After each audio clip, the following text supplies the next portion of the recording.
পালং পনির রেসিপিতে প্রথমে 2 আঁটি পালং নিলাম, 4-5টা কাজু নিলাম, পনির নিলাম এবং টক দই প্রয়োজন আছে। তারপরে টমেটো, পেঁয়াজ বারি বারি করে কাটলাম, কুচিয়ে কাটলাম, কাঁচা লঙ্কা।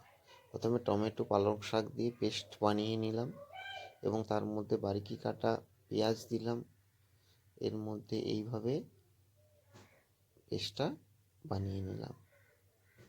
এরপর পনির নিলাম, পনিরকে কেটে সুন্দর করে তারপর কড়াইয়ে তেল দিয়ে পনিরটাকে লাল করে ভেজে নিলাম। আবার কড়াইয়ে তেল দিয়ে পেঁয়াজ, কাঁচা লঙ্কা কুচি দিলাম।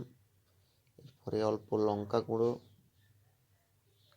1 চামচ একটু বেশি আদা, কষার পরে কষা হয়ে গেলে তারপর পনিরটা ওর মধ্যে দিয়ে দিলাম এবং নুনও দিয়ে দিলাম তার মধ্যে এবং 1 চামচের একটু বেশি চিনি অ্যাড করলাম। তারপরে কষার একটু নেড়ে নিয়ে টক দই দিলাম। তারপরে কষতে থাকলাম, নাড়তে থাকলাম এবং পনির অ্যাড করে লাস্টে সুন্দর পনির বানানো হয়ে গেছে।